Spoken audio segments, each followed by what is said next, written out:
Hi friends, welcome to Sandhya குட்டி channel. இன்னைக்கு பார்த்தீங்கன்னா ஒரு சூப்பரான சைடிஷ் ரெசிபி தாங்க நம்ம பார்க்க போறோம். வாழைக்காயை வச்சு ரொம்பவே அருமையான பொடி மாஸ் எப்படி செய்யுதுன்னு சொல்லிட்டு நம்ம பார்க்கலாங்க.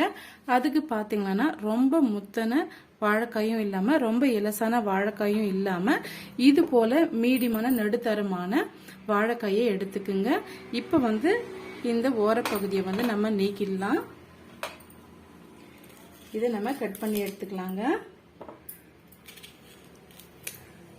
எடுத்துட்டு இப்ப நம்ம பாதி பீஸா கட் பண்ணி எடுத்துக்கலாம். இப்ப இதை நம்ம வேக வச்சுதான் எடுக்க போறோம். சட்டுன்னு வெந்து வரதுக்காக நம்ம பாதியை கட் பண்ணிக்கிறோம். இது போல நம்ம கட் பண்ணி எடுத்துக்கிட்ட பிறகு மஞ்சத்தூள் போட்டு நம்ம ஒரு பாதி அளவுக்கு மட்டும் வேக வச்சு எடுத்துக்கலாங்க. அதிக நேரம் நம்ம வேக வைக்க கூடாது. நம்ம துருவி தான் எடுக்க போறோம் வாழைக்காயை. அதனால நம்ம ஒரு பாதி அளவுக்கு வேக வச்சு எடுத்துக்கிட்டா போதும். இப்ப தேவையான அளவுக்கு நம்ம தண்ணி சேர்த்துக்கலாங்க. அந்த வாழைக்காய் முங்குற அளவுக்கு நம்ம தண்ணி சேர்த்துக்கலாம். தண்ணி சேர்த்துட்டு வாழைக்காயை சேர்த்து விட்டுடலாங்க.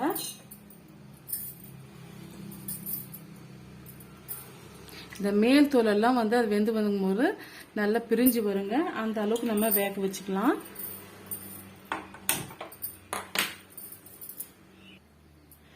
இது கூட உப்பு சேர்த்துக்கலாங்க.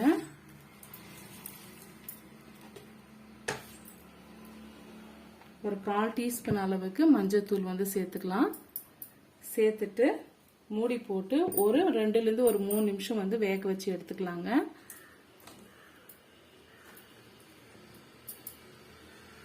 பாருங்க, இந்த அளவுக்கு வெந்து வந்தா போதும். இப்ப நம்ம ஸ்டவ் ஆஃப் பண்ணிடலாம். இது ஆறி வரட்டும். இப்ப இதை நம்ம தனியா வடிகட்டி விட்டுடலாங்க.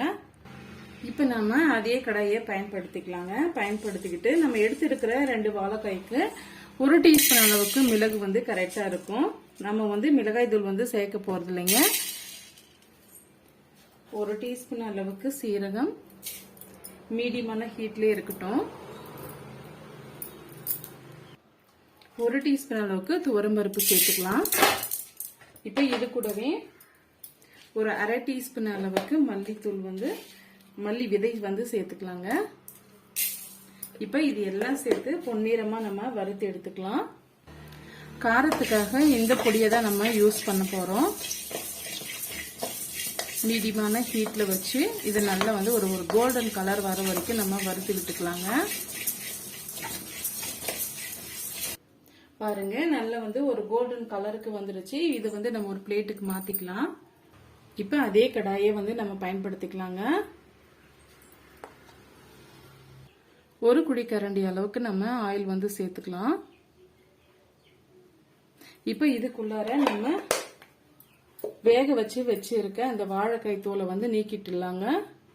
நம்ம வேக வச்சிருக்க அந்த வாழைக்காய் மேல் தோலெல்லாம் பாருங்க சுலபமா நம்மளால எடுக்க முடியுது. இந்த அளவுக்கு மட்டும் வேக வச்சு எடுத்துக்கிட்டா போதும். அப்பதான் நம்மளால நல்லா துருவி எடுக்க முடியும். இப்ப இதே போல எல்லா வாழைக்காய்களும் நம்ம மேல் தோலெல்லாம் நீக்கிட்டு துருவி எடுத்துட்டு வந்துடலாம். பாருங்க, இந்த துருவல் வச்சு கொஞ்சம் பெருசா இருக்கு இல்லைங்களா, இந்த சைடு துருவி எடுத்துக்கலாங்க. இப்ப இன்னொரு சைடு நல்லா எண்ணெய் நல்லா காஞ்சி வந்துடுச்சு. இப்ப 1/2 டீஸ்பூன் அளவுக்கு கடுகு சேர்த்துக்கலாம். இது கூட 1 டீஸ்பூன் அளவுக்கு உளுந்து சேர்த்துக்கலாங்க. இப்ப இது கூடவே நம்ம ஒரு 1/4 டீஸ்பூன் அளவுக்கு சீரகம் சேர்த்துக்கலாம். இது எல்லாம் சேர்ந்து நல்லா பொரிஞ்சு வரட்டுங்க. பாருங்க, நம்ம சேர்த்து இருக்க கடுகு உளுந்து எல்லாமே நல்லா பொரிஞ்சு வந்துருச்சு. இப்ப இந்த ஸ்டேஜ்ல நான் ஒரு பெரிய சைஸ் வெங்காயம் எந்த அளவுக்கு பொடிசா கட் பண்ணி வைக்க முடியுமோ அந்த அளவுக்கு நான் கட் பண்ணி வச்சிருக்கேன். சேர்த்துக்கலாம். சேர்த்துட்டு பிளேவருக்காக 2 பச்சை மிளகாய் கீறி வச்சிருக்கேங்க, அதையும் சேர்த்துக்கலாம். 2 வரமிளகாய் உடைச்சு வச்சிருக்கேன், அதையும் சேர்த்துக்கலாம். சேர்த்துட்டு வதக்கி விட்டுக்கலாங்க. பாருங்க, ஓரளவுக்கு நல்லாவே வெங்காயம் வதங்கி வந்துருச்சு. இந்த ஸ்டேஜ்ல நம்ம துருவி வச்சிருக்க வாழைக்காய் பீஸுகளை சேர்த்துக்கலாம்.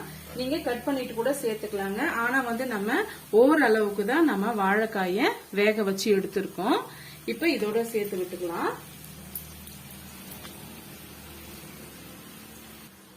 இப்ப இந்த வாழைக்காய் பொடி மாஸ்க்கு தேவையான அளவுக்கு நம்ம உப்பு சேர்த்துக்கலாங்க. நம்ம ஏற்கனவே வந்து வேக வைக்கும் போது சேர்த்துதான் நம்ம வேக வச்சிருக்கோம். அது வந்து கரெக்டான அளவா இருக்காது. இப்போ வந்து ஒரு அரை டீஸ்பூன்ல இருந்து 1/4 டீஸ்பூன் வரைக்கும் நம்ம உப்பு சேர்த்துக்கலாம். சேர்த்துட்டு ஒரு முறை நல்லா வந்து மிக்ஸ் பண்ணி விட்டுக்கலாங்க. இந்த வாழைக்காய் பாத்தீங்கன்னா சட்டுன்னு ஒரு 2 நிமிஷத்துல நல்லா வதங்கி வந்துரும். பாருங்க, இந்த அளவுக்கு நல்லா வந்து வெந்து வந்த பிறகு நம்ம ஏற்கனவே வந்து பொடிச்சு வச்சிருக்க அந்த மசாலா பொடியை வந்து இதோட ஆட் பண்ணிடலாம்.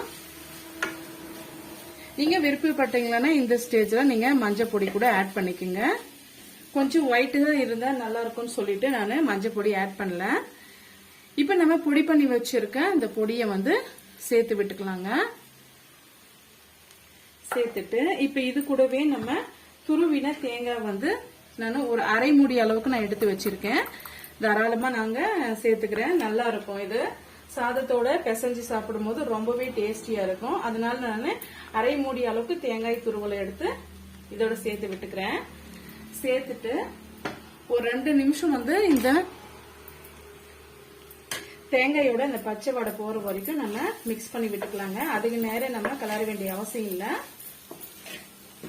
அவ்வளவுதாங்க. சிம்பிளான முறையில ஒரு 5 நிமிஷத்துல நம்ம செய்யக்கூடிய வாழைக்காய் பொடி மாஸ் ரெசிபி கண்டிப்பா வந்து எல்லா வகையான வெரைட்டி ரைஸுக்கும் ரொம்பவே அட்டகாசமா இருக்கும். விரும்பினா சாப்பிட்றதுக்குமே ரொம்ப டேஸ்டியா இருக்குங்க.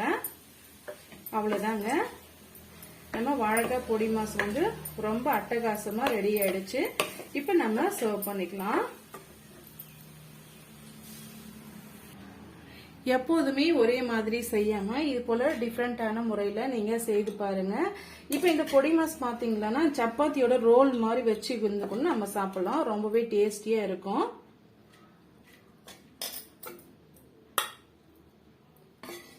எல்லா வெரைட்டி ரைஸுக்கும் ரொம்பவே அட்டகாசமா இருக்குங்க.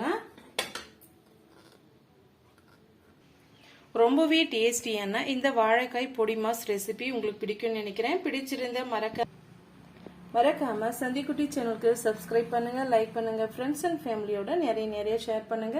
இது போல டேஸ்டியான ரெசிபிஸ் பார்க்க நம்ம சேனலை ஃபாலோ பண்ண மறந்துடாதீங்க. தேங்க்யூ ஃபார் வாட்சிங்.